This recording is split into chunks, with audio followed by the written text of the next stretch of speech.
Agora esta chamada está sendo gravada. Muito bem. Então, deixa eu só mudar um pouquinho aqui. Daí eu acho que eu vou pedir só para você ficar aqui desse ladinho aqui. Aqui assim. Prontinho. Olha só, pessoal. Nós temos, ok?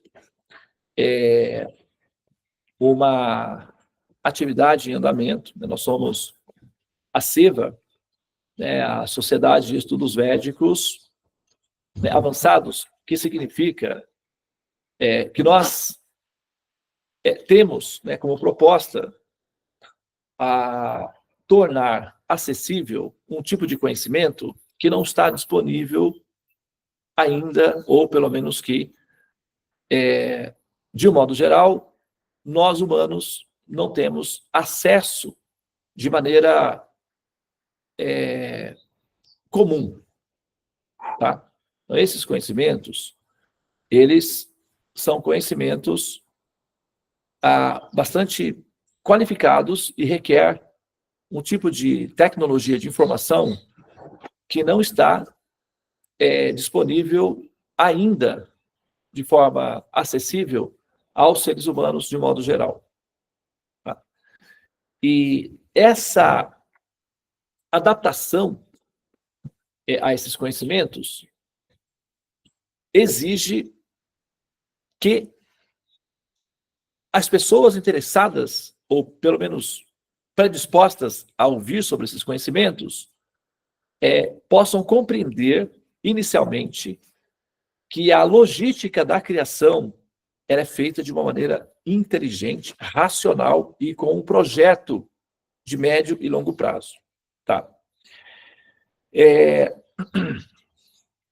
Se nós pegarmos o sistema solar, nós vivemos dentro de uma célula chamada sistema solar. Tá? O cosmo é uma membrana. Tá? Vamos imaginar que seja uma pele. Imagina que seja a pele e o tecido de um corpo humano. E o sistema solar seja uma das células que compõem as trilhões de células que compõem o tecido epidérmico, que é a pele humana. Então, o sistema solar seria uma dessas célulazinhas. Tá? Ok? Vamos usar essa metáfora aí, tá bom? Para começar.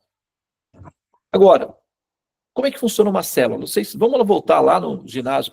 Devananda, fugi da sala. Aí tá. Vamos ter que trazer você de volta para a sala agora. Vamos voltar lá no ginásio.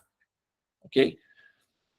Como é que funcionava uma célula? Lembra na aula de ciência, a professora explicando como é a estrutura de uma célula?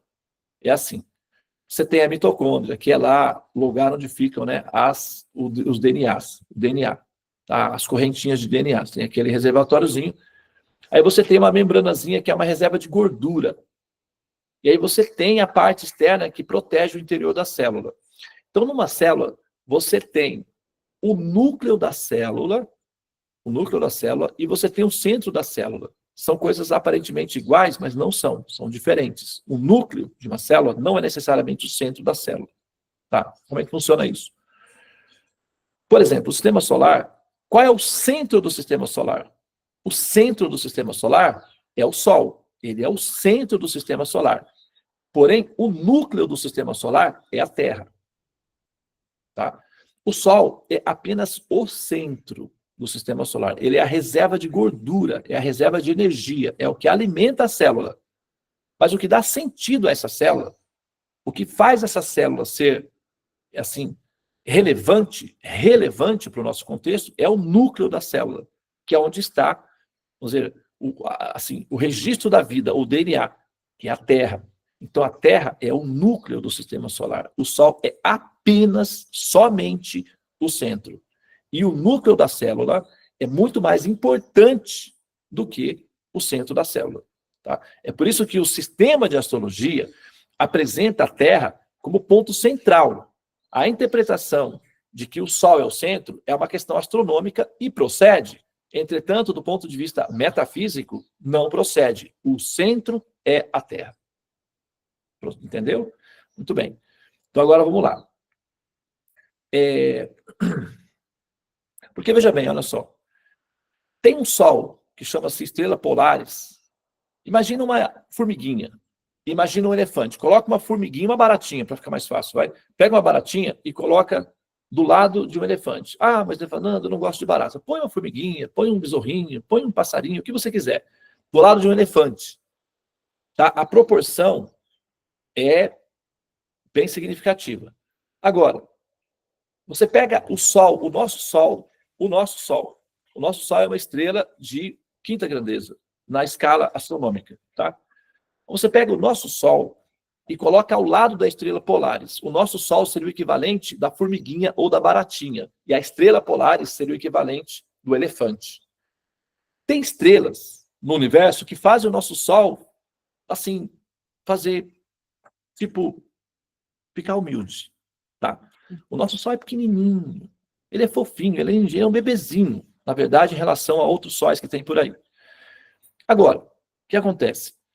Esse Sol, a estrela Polaris, não é tão relevante quanto o nosso Sol. O nosso Sol, embora seja pequenininho, ele não é tão relevante quanto é a estrela Polaris, embora seja gigantesca, não é tão relevante quanto o nosso Sol, que é pequenininho. Pelo seguinte motivo, o nosso Sol tem um núcleo, a estrela Polaris não tem. Então, a estrela Polaris, embora seja gigantesca, é apenas poeira no universo. O nosso Sol é relevante porque essa célula tem um núcleo que contém DNA, que é a Terra. Por isso, o nosso sistema solar é tão importante no universo. Então, esses locais extremamente raros, extremamente importantes, relevantes, são monitorados. Tá? E eles são incubadoras, ok? E toda a vida que surge desses ambientes são rastreadas, catalogadas, estudadas, identificadas e são assessoradas para que o propósito dessa célula alcance o seu destino final. É assim que funciona o mecanismo do corpo humano. Todo o corpo humano dá atenção às células para que elas mantenham a vida.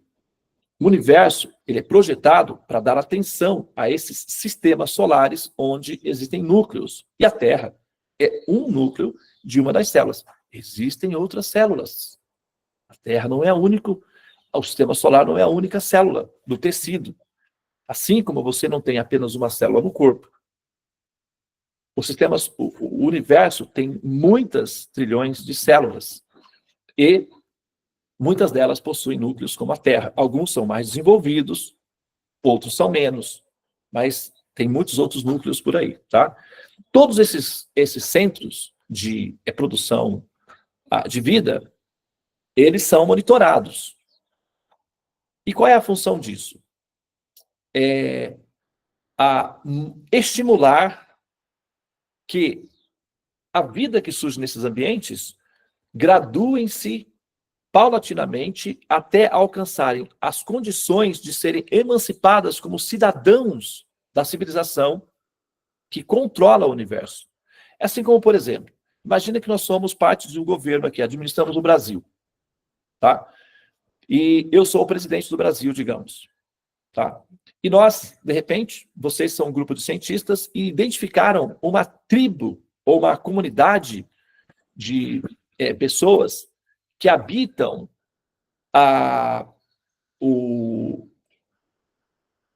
sei lá, um lugar no Brasil e eles ainda vivem no estilo de vida da pedra lascada. Eles nem conhecem o ferro, por exemplo. Tá? E a gente identificou essa tribo aí. Qual vai ser a nossa preocupação? A primeira preocupação é não interferir no processo do desenvolvimento deles, porque nós vamos estudá-los como fósseis vivos. Entretanto, nós vamos ver que tem mortalidade infantil no índice que pode eventualmente inviabilizar a continuidade dessa raça, desse grupo de pessoas. Então, nós, enquanto governos, vamos pensar em uma maneira de facilitar para que essa civilização, essa comunidade não se extingua com a menor interferência possível da nossa relação, mas, ao mesmo tempo, pensando no bem-estar dessa comunidade, emancipando-os para que, eventualmente, eles possam ter acesso a todas as facilidades que nós temos, inclusive vacina contra a paralisia infantil, penicilina, contra sarampo, que é eventualmente que pode matá-los ou dizimá-los. Os incas, né, a civilização pré-inca, por exemplo, foi dizimada por problemas relacionados com saúde. Tem muitas civilizações que desapareceram do mapa por questões de epidemias, tá? E existem previsões que, dependendo do tipo de epidemia, pode ser a extinção da raça humana. Ok? Agora, esse processo de emancipação dessa comunidade chama-se aculturação. Nós, enquanto governo, vamos pensar uma maneira de emancipar essas pessoas para que elas possam ter direitos constitucionais como nós, cidadãos de qualquer outra cidade, também tenha, sem que interfiramos no ecossistema, no modus operandi do estilo de vida deles, preservando a cultura, mas proporcionando as mesmas condições de favores da civilização. É isso que a civilização védica, que são os monitores, os governos, vamos dizer assim, na metáfora, fazem com esses núcleos de incubadoras chamadas terras. Então, eles introduzem sistema educacional chamado Vedas, que envolve saúde, medicina, bem-estar psicológico, psicologia, alimentação, metafísica, conhecimento, e eles fazem isso através de um sistema chamado Shabda Brahma, que é processos de introdução de conhecimento através. Quem quiser entender um pouquinho disso daí, assista o filme O Homem que Conheceu o Infinito, que é como que ocorre a interação entre o Rishi, que é o receptor de sinais, e a divindade, que transmite os sinais diretamente no Agya Chakra, transformando um ser num Rishi para que ele replique os sinais entre humanos, como se fosse um satélite. Tá? Isso é de maneira sustentável, racional e explicável. Nada assim, só eu entendo, só eu me comunico com a divindade, só eu posso fazer isso. Não é nada disso. Os rishis não têm esse tipo de vaidade. Tá? Os rishis, uma das prerrogativas dos rishis, que são sábios, é ensinar os demais a também terem esse acesso com a divindade e pessoalmente comprovarem o funcionamento disso. Tá? Então, esse é um modelo. Outro modelo é que eles podem, eventualmente, produzir drones, que são chamados avatares. São muito semelhantes a seres humanos, parecem seres humanos, falam como seres humanos, mas são devas. Por exemplo, no nosso caso, nós temos os animais, tem os macacos lá, uma tribo de primatas, e nós queremos estudá-los. Então, a gente cria um macaquinho, que é um robozinho, com cheirinho de macaco, com vozinha de macaco, com um jeitinho de macaco, até anda parecido com um macaquinho, mas é um dronezinho, uma câmera que registra todos os fatores ali, e nós colhemos dados numa sala a quilômetros de distância, e tudo monitorado por satélite. Os macacos, primatas, nem ficam sabendo disso, nem precisam também, né? Deixa eles serem felizes. Então, há muitos drones que são praticamente, você toca neles, eles vão até dizer, ai, o que você está fazendo? Por que você me tocou? Parecem muito com os seres humanos, cometem erros parecidos com os seres humanos, fazem as maluquices humanas, mas são captadores de sinais. Assim, também é um modelo que a civilização védica monitora e interfere interagindo com humanos, para que eles evoluam. Então, dependendo do método, seja qual o método, seja através de um sistema de Shakti, Avesha, Avatar, que são devas que assumem formas humanas para captar informação ou introduzir reformas filosóficas nas ciências naturais, na metafísica, etc., ou seja, por processos de introdução de dados diretamente no Agya Chakra, de um ser em emancipação,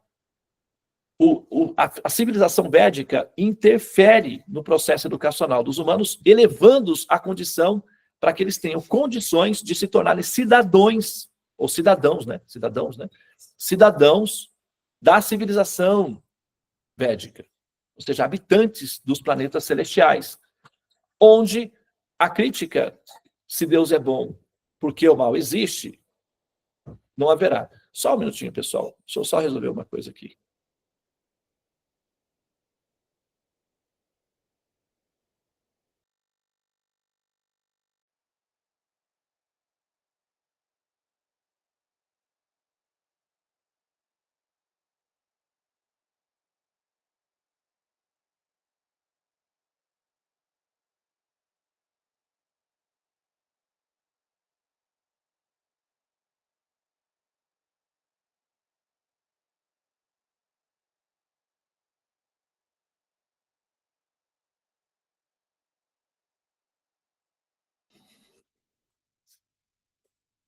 Muito bem. Então, prosseguindo, o que acontece?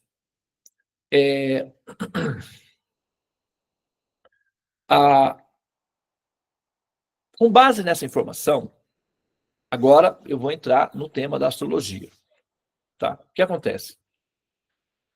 O sistema solar, ele é projetado para ter várias funções. Funções biológicas de sustentação da vida e funções metafísicas, que é semelhante ao GPS, uma bússola, que é como eles conseguem monitorar o progresso dos jogadores internos. E nós, a partir da interação com a Terra, através do sistema de conhecimento védico chamado Jyotish, aprendemos a tecnologia utilizada por eles para fazer o monitoramento da evolução dessas almas. Esse sistema é o sistema Jyotish, que é o sistema de astrologia védica. É basicamente tecnologia de fora da Terra, que nós, na relação humana, ou na condição humana, aprendemos a utilizar a tecnologia. Então, em outras palavras, é um tipo de tecnologia alienígena, que é conhecimento. Ah, mas Devananda, aí já vem você. Olha, gente, é o seguinte, nós podemos fundamentar isso. Uma coisa é você falar por falar, outra coisa é fundamentar. Tá? Então, a gente pode fundamentar isso. Civilizações superiores são uma realidade. Agora, esses conhecimentos, eles permitem com que nós tenhamos certas informações que não são possíveis ou compatíveis com humanos. Por exemplo, vou dar um exemplo bem simples, tá? Para vocês entendam. A Terra tem 3 movimentos. 3 movimentos. Quais movimentos que vocês conhecem? Movimento de translação, que é o movimento que a Terra faz ao redor do Sol, e o movimento de rotação, que é o movimento que ela faz ao redor dela mesma. Esses são os 2 movimentos que vocês conhecem normalmente. Esses 2 movimentos, eles podem ser observados a partir da Terra, olhando os equinócios, quando o Sol nasce e tal, etc. Observadores humanos, a partir da Terra, conseguem identificar esses 2 movimentos. Copérnico, por exemplo, foi um dos que fez isso de maneira formal e científica. Tá? Agora, tem um terceiro movimento que não é possível ser identificado a partir de observadores humanos. Por quê? A partir da Terra, que é o movimento chamado movimento de precessão. Esse movimento de precessão, só um minutinho, pessoal.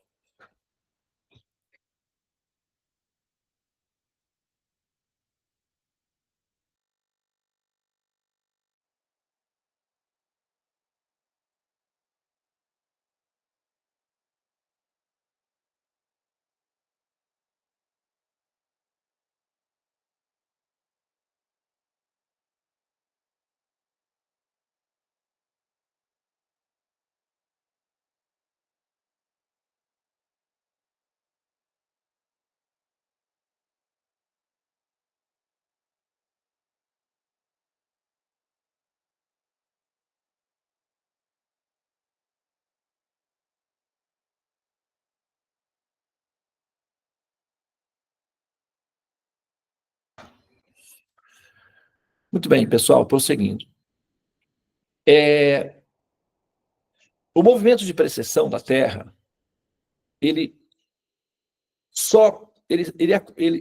o movimento de precessão é o movimento em que a Terra dá um bamboleio. A Terra tem um eixo, tá?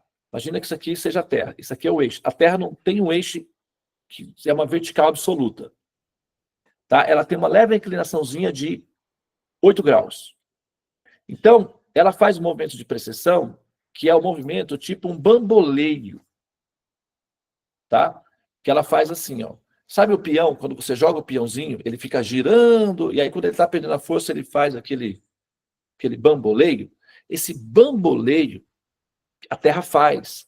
Só que esse bamboleiozinho dura 26 mil aninhos para ser feito. Os seres humanos não têm tempo para ficar observando 26 mil anos, para ver a coisa acontecer. Então, esse movimento só é possível ser identificado com tecnologia moderna, de futuro, de computadores que simulem esse movimento no futuro, a longo alcance, para poder perceber esse movimento. Então, é preciso de computadores, basicamente. Tipo de matemática muito sofisticada que não está disponível assim. Só que esse movimento de precessão dos equinócios, esse bamboleio, está previsto dentro da matemática do sistema de astrologia védica. Como assim?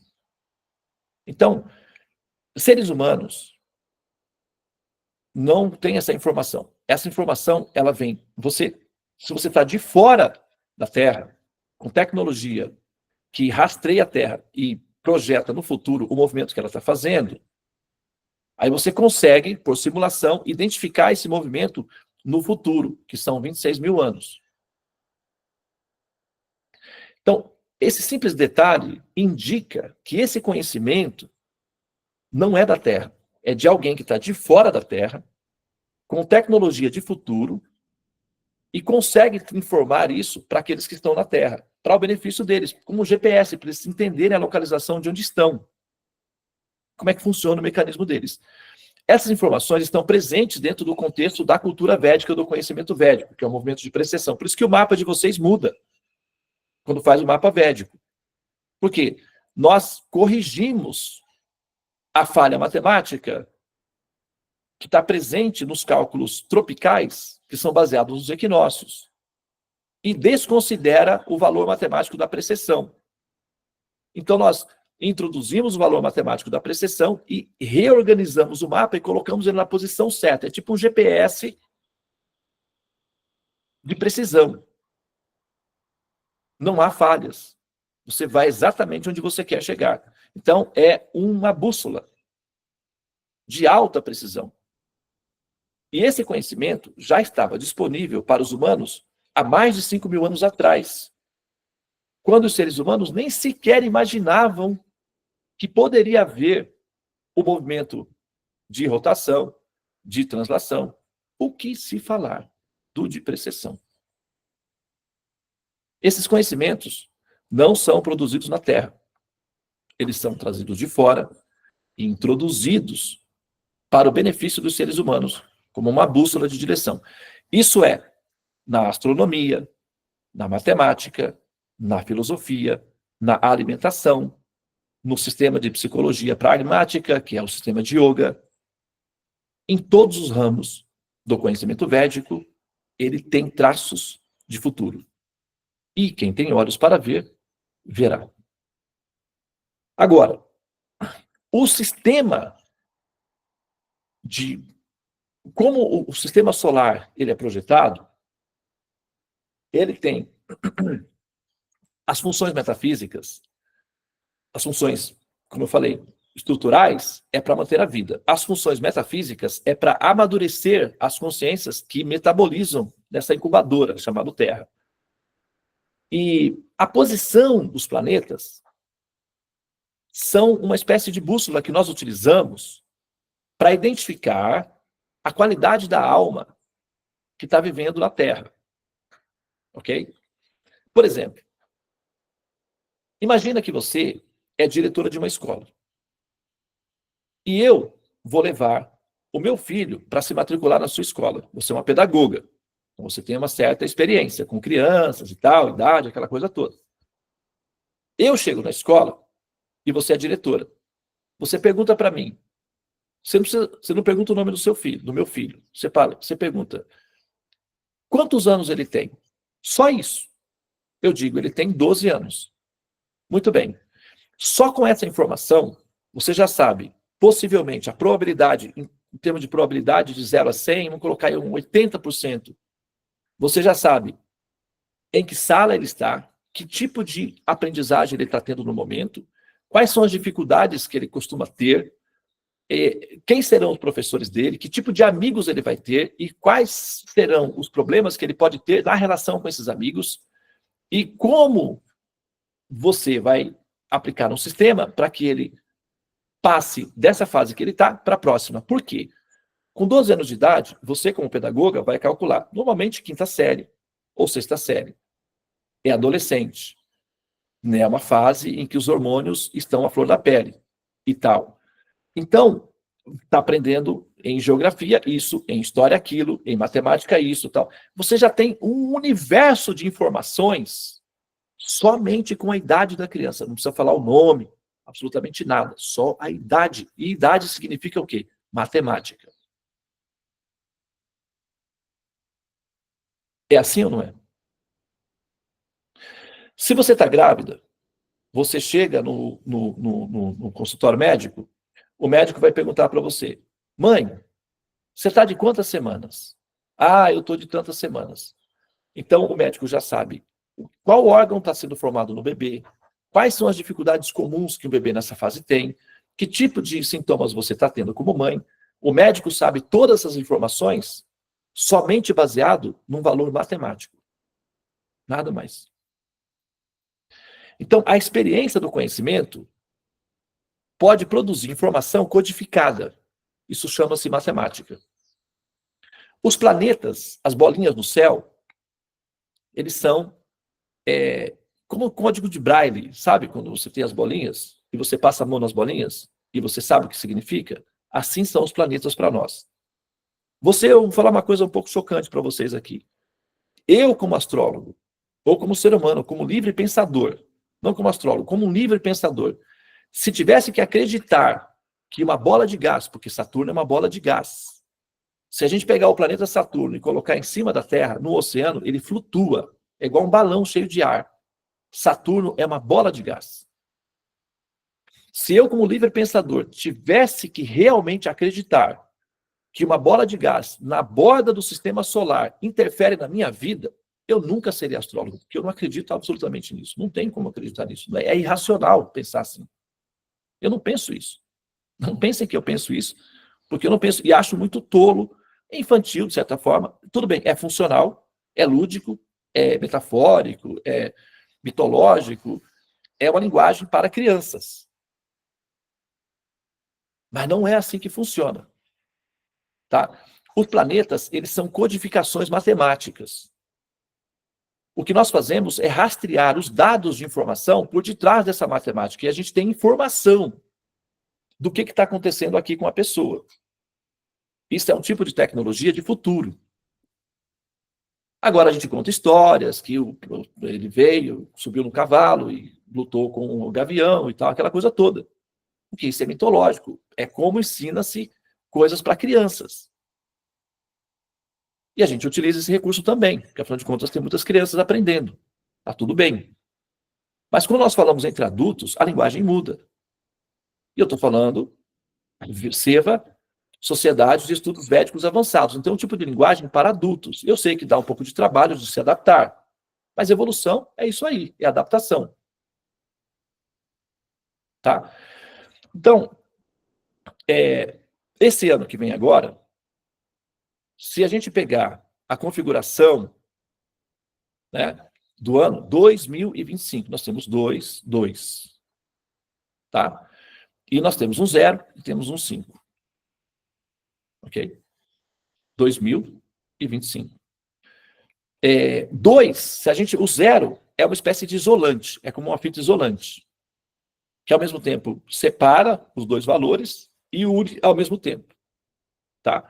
Então, se você tem o 2 inicial, e aí todo o século, todo o milênio, 2000, vai ser controlado por esse valor, que é o 2, e aí você tem os subvalores, que são gradualmente reorganizados.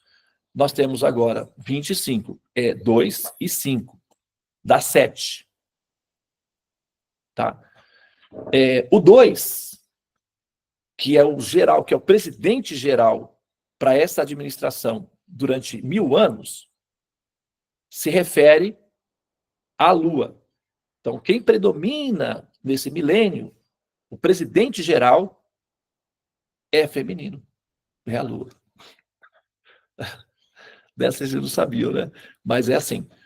Agora, vai durar 1000 anos a presidência Por isso que as mulheres e tal. Então, gradualmente. O problema colateral inicial é elas se apropriarem da rigidez, da brutalidade, da inferioridade emocional dos homens para ter o poder. Mas isso vai ser superado com o tempo. Elas vão entender no futuro que elas não precisam perder a feminilidade, a doçura e a ternura para controlarem a humanidade. Vai demorar um pouco, mas vai chegar. Por enquanto, elas estão pegando emprestado o orgulho, a arrogância, a violência e a brutalidade masculina para competirem com os homens. Está dando efeitos colaterais, mas isso vai passar com o tempo. Tá? O milênio será controlado e organizado pelas mulheres, que são mais pacíficas, mais com ternura, com amor, com doçura. Mas até elas entenderem o valor desse valor, vai demorar um pouquinho. Porque como elas não sabem como controlar, elas vão replicar o que os homens fizeram. É dito que a probabilidade de uma pessoa abusada é se tornar o próximo abusador. É alta probabilidade. Então, o que as mulheres fazem no controle é esmagar os homens e torná-los assustados e rebelados contra elas. E esse efeito colateral vai passar com o tempo, até elas aprenderem a assumirem o poder por amor e não pelo poder, que é o que os homens sempre fizeram. Os homens foram os abusadores e agora, né, eles estão, assim, passando por um processo em que eles estão se vendo, de certa forma, abusados, de várias formas, e estão reagindo contra isso. É tese, antítese. Depois é que vem a síntese. Tá? É o encanto, o desencanto e a reconciliação. Então, faz parte do jogo da evolução. Dura 1000 anos o processo. Tá? Então, existem escalas de tempo menores, médias e maiores. Tem escala de tempo que é microtempo. É um aninho. Né? Então, a gente conta um aninho. Escala de tempo, década, século, milênio.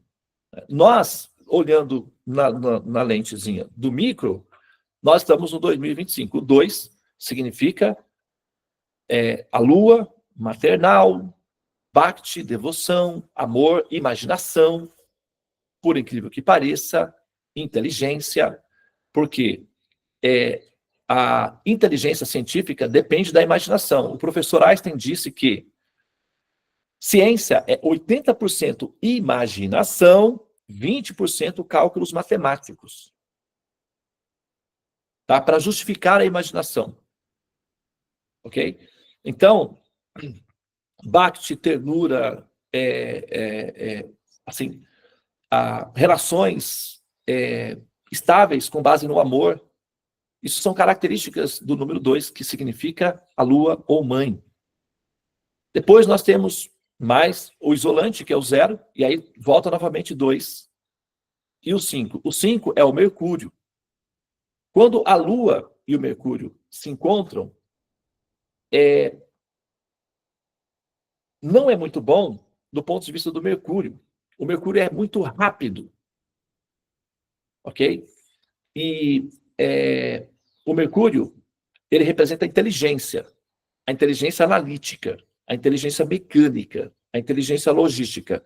E a Lua é a inteligência emocional. Tá? Então, a inteligência mecânica e a inteligência emocional estão sempre em conflito. Vocês já não repararam que o drama entre o coração e a razão, entende? Tem esse drama, é Mercúrio e a Lua. Esse conflito dá 7. O 7 é a simbiose desse conflito entre a razão e a emoção. Tá? Agora, se você se deixar só os 2 e 5, que dá 7, o arquétipo é o Ketu, que significa um corpo sem cabeça.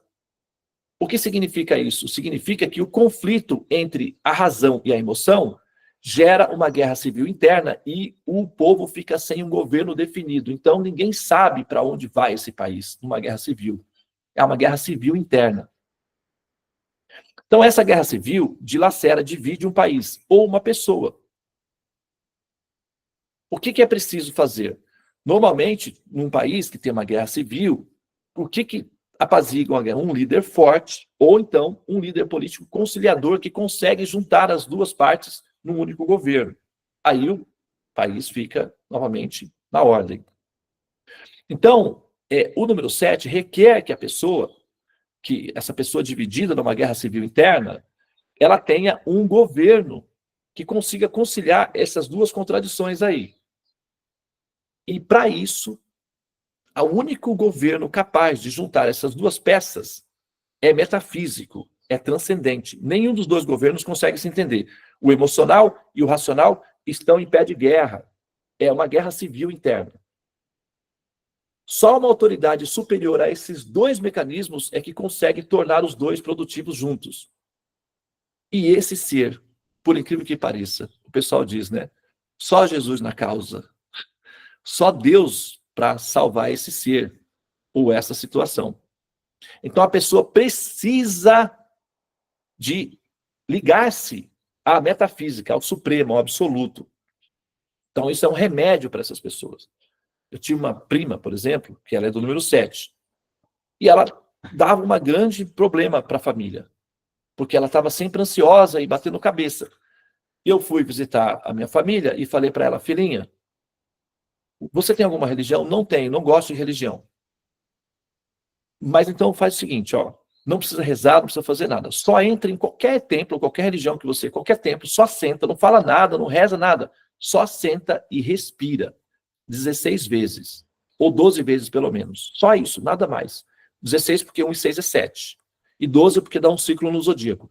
Você pode respirar 12 ou 16. O mais perfeito para você seria 16. Você só senta, respira e vai embora. Ela começou a fazer isso. 3 meses depois, ela escreveu para mim, primo, o que que você fez? Por que que eu não tenho mais ansiedade, depressão, desapareceu tudo, o que que você está fazendo? Só estou fazendo o que você falou. Uma vez por semana, eu vou num lugar aqui, e eu sento lá e fico só respirando. Resultado, depois ela começou a gostar e se converteu lá naquela religião. E isso foi com ela, não foi comigo.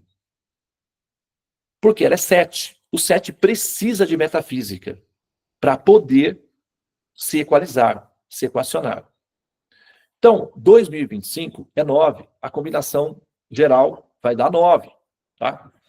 Deixa eu só me ajeitar um pouquinho aqui, pessoal. Aqui. Vou tomar um pouquinho de água também, aproveitar. Se a gente tirar o zero, suprimir o zero da operação, nós vamos ter 225. No conjunto total, dá 9. 9 é o máximo da elasticidade possível para o sistema matemático que controla o nosso universo. Há outros universos com outros tipos de matemática, mas o nosso aqui já é o suficiente para dar um bug na nossa cabeça. Mas 9 é a elasticidade máxima. Matemática é um aplicativo virtual. A matemática não é real do ponto de vista tangível. Onde está a matemática? Quem já viu a matemática por aí? Vocês já viram professores de matemática. Vocês já viram o registro gráfico da matemática, que é a iconografia, né, do aplicativo. Mas ele é um software. Ele não existe em termos de realidade objetiva. Ele é um aplicativo virtual.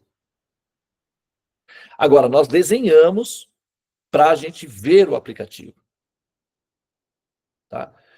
E o 9, depois do 9, é uma redundância do aplicativo. Você pega 1 e 0, que é uma redundância, uma repetição, você tem o 10. Aí você pode transformar essa redundância numa dízima e periódica, que é um período repetitivo, que nós chamamos de infinito. E por infinito, nós só estamos admitindo que o nosso processador operacional colapsa no tempo, porque o universo ele é finito, tá? Ele é uma bolhazinha. Então, ele é finito. Acontece que o universo ele é maior que a matemática, por incrível que pareça. Então, a matemática não consegue alcançar o fim do universo. Ela colapsa no caminho, porque ele é um aplicativo limitado. Apesar de ser elástico, ele tem uma certa limitação. Ele não alcança o fim do universo. O universo ele é mais rápido, inclusive, que a própria matemática, porque o universo é uma criação mística do Supremo. Supera tudo. E o mais poderosos instrumentos que nós temos de verificação é a matemática, porém o universo supera a matemática. A matemática existe dentro do universo. É um subproduto do universo. É um aplicativo para fazer o universo funcionar. Ok? E o 9 é o máximo possível. Então, quando a gente consegue esse valor na operação, nós estamos conseguindo o valor máximo. Tá? Se você está subindo um elevador, aí você tem lá o 9º andar, é o máximo. Você chega lá no 9º andar. É como se vocês jogos de cassino. Quando você clica lá a moedinha, aí vai caindo os pontinhos, e junta tudo, se sai tudo igualzinho dessas moedinhas. O pessoal está indo, todo mundo, né, envolvido com esse negócio de tigrinho, passarinho, tem uns galinhos, né, que vem aí, aparece de vez em quando aí, joga no galinho, no tigrinho, essas coisas aí. Jogo de cassino. O pessoal fica jogando lá, né, pede um monte de dinheiro, tentando acertar os pontinhos. E aí, isso daí é parecido. Só que o que acontece é que os planetas, eles são como aquelas marquinhas do jogo de cassino. Quando os planetinhas estão todos alinhadinhos, zás, dessas moedinhas. Entendeu? Eventos relacionados acontecem. Agora, não adianta entrar no sistema de paranoia, ficar olhando para o vizinho, sei lá, porque não é assim. Eras geológicas não é contado no micro, mas no macro. Então, os eventos não necessariamente são observados no momento imediato. Alguns sim, mas outra parte é no decorrer do tempo. Porque quando você joga uma semente, você já pode contar com a maçã. Porém, você vai precisar também contar na operação a matemática relativa ao tempo. Então, tem um prazozinho de germinação. Tá? O ano que vem é o número 9. Então, o alinhamento produz um efeito. Tá? E as sementes plantadas no ano que vem tendem a dar o máximo resultado, que é 9. Jesus deu uma metáfora. Tem 3 tipos de sementes que são lançadas. Algumas caem na beira da estrada. Os passarinhos vêm, comem. Não germinam. Olha só aqui, peninha. Outras são lançadas. Judiação. Caem nas pedras, em terrenos áridos, onde o sol é escaldante. Olha só, que peninha. Não germinam. Tem algumas que são lançadas e caem em terra fértil. Essas germinam e dão frutos 100 por 1. Então, o terreno é fértil esse próximo ano. Tá? E se houver rega, chuva equivalente, a semente germina. Tá? Chuva é o elemento água. Ok? O que significa que os seus propósitos, você vai colocar o seu propósito na sua mente e você vai plantar essa semente. E você deverá regar essa semente. Acontece que 9, no mapa astral, a casa 9, representa o mestre espiritual. Representa o agricultor experiente, o jardineiro atento. Representa o piloto diligente, o policial prudente, o mestre espiritual. Tá? Aquele que nos guia, que nos orienta. Então, aqueles que tiverem a boa fortuna de reconhecerem ou identificarem um mestre espiritual autêntico e receberem as orientações desse mestre espiritual autêntico, conseguem uma espécie de adubo extra que garante a maturidade da semente com frutos saudáveis e robustos. Tá? Então, o ano que vem é um ano extremamente auspicioso para que você não apenas tenha as suas aspirações plantadas, tá? Você vai plantar essa semente. Essa semente ela vai germinar. O prazo de tempo vai depender da qualidade de como você vai alimentar essa semente. Ela vai germinar. Germinar ela vai. Agora, o tempo que você quer, que você planeja para essa semente germinar, evidentemente que absurdos que fogem do bom senso são abusos da vaidade humana. Então, você tem que ter coerência com o desejo que você tem. Autoconhecimento é autorrealização.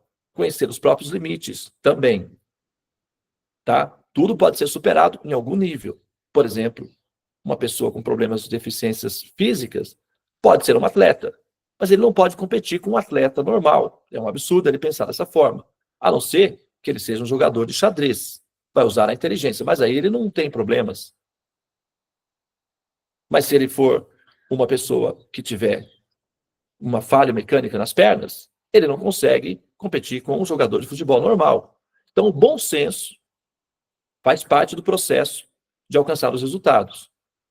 Porém, a semente que você plantar terá resultados práticos no devido curso do tempo, com a devida rega e com a devida atenção do jardineiro. Tá? Eu não sei com relação ao que você faz por aí, nas religiões que você frequenta, nos caminhos que você faz, sistemas políticos, eu não sei qual é exatamente, e também isso não é a prioridade, a minha prerrogativa, o que você faz no paralelo, individualmente. Entretanto, aqueles que se interessarem e pegarem os adubos que nós estamos oferecendo na Seva, em termos dos conhecimentos que nós estamos oferecendo para a aprendizagem, terá uma vantagem sobre os demais. Agora, você pode pegar adubo em qualquer loja, tá tudo bem. Entretanto, nós garantimos a qualidade do nosso produto. Então, caso você queira, aí você não precisa acreditar em mim. Você pode conferir. Utiliza os produtos para verificar qual é o resultado. Mas deve ser utilizado da maneira correta. Tá? O nosso sadhana é uma chuva regular que garante a umidade da terra. Na medida em que você não tem chuva regular, a terra seca. Eu estou com um jardim aqui, por exemplo, estava chovendo, estava molhadinho. Ontem fez sol. Se eu não regar hoje, as plantinhas começam a sentir. Então, sadhana é uma chuva regular que mantém a terra úmida. Seja inteligente e de futuro. Mantenha a sua semente umedecida e aquecida. O sadhana é com o sol. O Mahamantra é a rega que umedece o coração, onde está a semente, do seu desejo. Chuva sazonal, regulada, com sol, costuma dar um resultado muito bom, viu? Principalmente para quem pensa em se alimentar no futuro. Tá? Então, a gente vai ter um modelo de alinhamento que produz um tipo de fruto. Sabe aquela safra assim, nossa, deu uma safra incrível? É isso. Então, a previsão é para uma safra muito boa. Coloquem suas sementes, reguem adequadamente, nutra essa semente com produtividade de conhecimentos, e aí conhecimento tem em toda parte, entretanto, como eu mencionei, e aí eu estou assumindo a minha responsabilidade pública com vocês, Nós garantimos a qualidade dos nossos conhecimentos. Não é pedantismo, não é arrogância, não é nada disso. É uma questão de bom senso. Tá? Então, se você aprende, se você quiser, e aí você vai sempre ser um ser livre, mas se você aprender os conhecimentos que nós estamos disponibilizando na SEBA, todos os nossos conhecimentos são gratuitos, a não ser o de astrologia, que é a minha profissão particular. Mas os demais são todos gratuitos. É propriedade do governo. Vocês têm direito a eles. Tá? É só pegar. O resultado você vê com o devido curso do tempo. E o ano que vem é um ano próspero. É dito que depois da tempestade vem a bonança. Esse ano que passou, esse ano agora, foi o ano regido por Shani, Saturno, senhor do karma. Ele é benevolente com aqueles que são disciplinados e austero com aqueles que são indisciplinados. Nós passamos por ele de maneira digna. Agora que nós fizemos todo esse esforço, é o momento de redobrar, porque agora é a hora da colheita, no sentido, o resultado que vem na sequência, a colheita não necessariamente imediatamente, mas é uma safra que vai acontecer. Então, a tempestade passou. Agora é a hora de semear as sementes. Então vamos aproveitar bem esse ano que vem aí, tá? Para você fazer um sadhana de melhor qualidade. Esse sadhana bipolarizado, em que a sua mente domina os seus desejos, em que você faz o que a sua mente determina, quando a sua mente te autoriza, você faz o seu sadhana. Isso é amador. Você tem que estar acima da mente. Você estabelece, tá? Normalmente, o que eu sugiro, como terapeuta, como médico, como orientador, são 2 dias, no mínimo, de sadhana bem feito. Sadhana que você fica se coçando, olhando para lá e olhando para todo lugar, não serve. O sadhana de hoje, por exemplo, da condução da Devi, não sei se vocês repararam, eu não tinha reparado, não sei se é uma coisa, mas um sadhana maravilhoso. A condução dela, assim, se você segue direitinho as orientações, no passo a passo, a sua mente fica ligada no que está acontecendo internamente, se você controla a mente, se você aprende a controlar a mente, o resultado é imediato, a sensação é simplesmente incrível. Então você tem que fazer bem feito. Transcenda a religião. Rezar, você pode ir na igreja rezar. Tá tudo bem. Você pode rezar depois. Não tem problema nenhum. Esse momento, você tem que praticar. O processo que nós estamos oferecendo, a nossa proposta, a nossa sugestão é que você faça yoga, que significa conexão com o sagrado, com o absoluto. E para isso você precisa estar imerso, concentrado. A sua mente tem que estar concentrada. Você tem que aprender a controlar a mente, as emoções. Você tem que controlar a mente no que você está fazendo. E o sistema de ouvir o Mahamantra ensina você a controlar a mente. Então aproveite bem, tá? A Seva é uma das lojas, existem centenas de milhares de lojas no mundo aí afora, mas nós garantimos a qualidade dos nossos produtos. Então venha, pegue as sementes, trate essas sementes com a dignidade que ela merece e observe o resultado dela no futuro. Você conhece uma árvore pelos frutos. Tá? Então, eu vou às 16h30, nós vou dar uma palestra e eu vou dar uma extensão. Isso daqui que eu falei com vocês, talvez eu não fale lá. Estou falando com vocês aqui porque eu tenho intimidade com vocês. Então, estou falando em casa. Lá eu vou usar uma linguagem mais genérica, mais geral, mais mitológica. Vocês vão me ouvir falar de forma mais mitológica. porque o público é genérico. Vocês estão acostumados com o tipo de linguagem que nós utilizamos aqui, pelo menos aproximado. Então, estou falando com vocês pessoalmente aqui. Tá? Mas eu vou dar uma palestra lá às 16h30. E aí vocês podem acompanhar, né, outros detalhes que a gente vai dar lá. Tá bem? Muito bem, pessoal. Então, eu vou pausar aqui. Tá?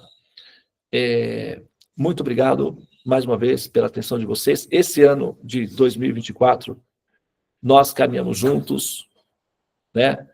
E foi maravilhoso, foi enriquecedor. Tiveram muitas coisas incríveis. Assim, a nossa produtividade na Seva, as coisas que nós fizemos durante esse ano dentro da Seva, gente, vocês precisam conhecer o chalé daqui, que é administrado, controlado pela Govinda Lila.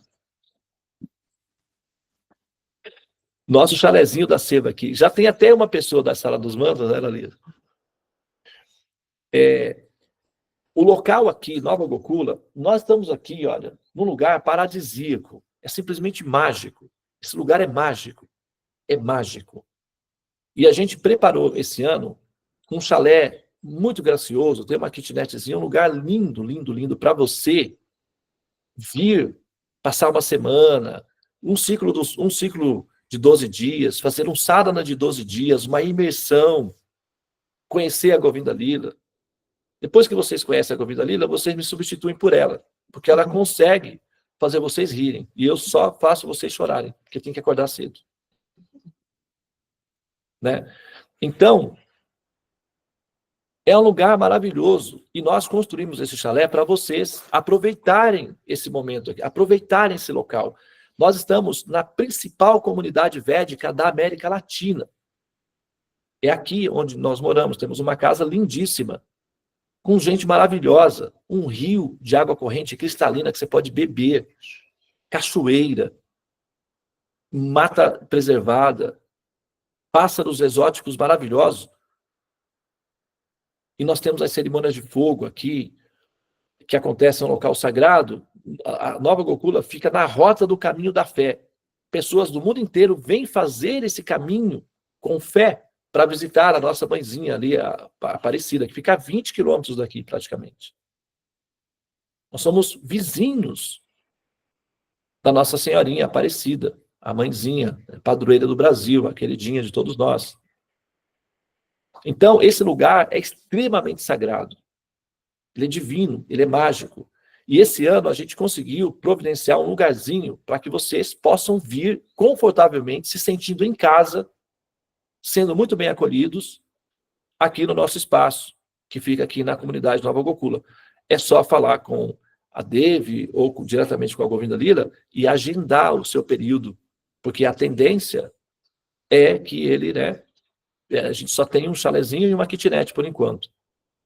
Mas já conseguimos receber. Hoje aqui a gente tem a Aline, temos a Suamini, a Gabriela, temos a Devi, tem o pessoal que está vindo também, e dá para abrigar pelo menos umas 10 pessoas. Então, no próximo ano, a gente vai ter aqui um encontro coletivo de todas as pessoas que fazem parte da Seva e que quiserem vir para uma imersão com terapias de Ayurveda, yoga, astrologia, culinária, passeio, trilha na floresta, peregrinação até o Templo de Aparecida, café da manhã ali em Campos do Jordão. Gente, é do lado de Campos do Jordão. Daqui eu vejo a montanha, do lado de lá da montanha é Campos do Jordão, que é um dos lugares mais elegantes do Brasil, principalmente no período do inverno. E está aqui do lado. É turístico, é gostoso. Aqui. Tem um lugar maravilhoso para você, ao invés de sair por aí, né, gastando rios de dinheiro lá na Europa, para ser maltratado, porque os europeus sabem ser grossos com os latinos, quando eles querem. Sinto muito, tá? Eu fui para lá, eu passei na Alemanha e na Espanha, eu fiquei em choque. Eu entrei no ônibus na Espanha, uma motorista levantou para dar o recado. Aqui no Brasil, uma pessoa, um motorista elegante, gentil, senhores passageiros, eu seria motorista que vai conduzir vocês, que Deus nos abençoe a todos. É uma coisa linda.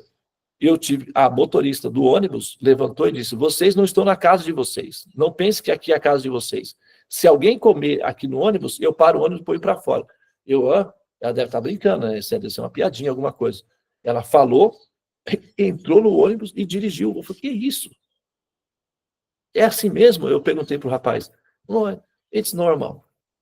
Acostume-se. Você está na Europa e você é latino. Eu falei: nossa, esse ônibus é de latino? É a maioria que é latino, por isso que ela trata assim. Eu falei: meu Deus, Hare Krishna.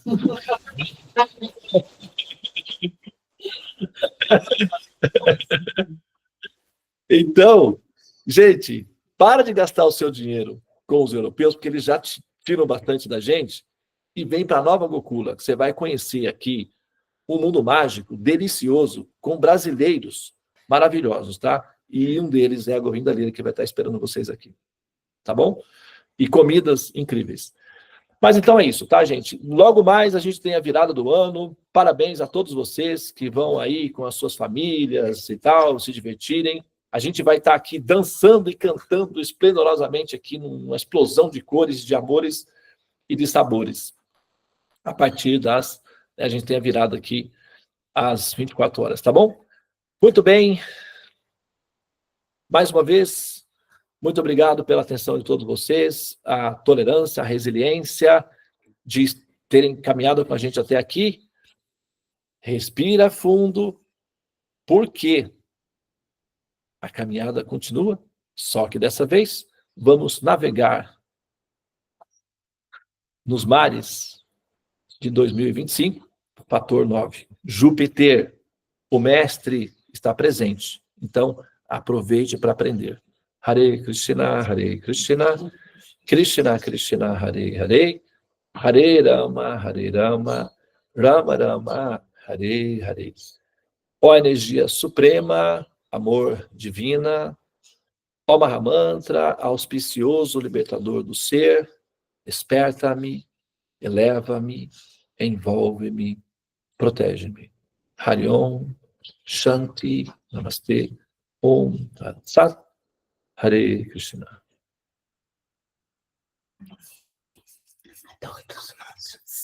Nossa,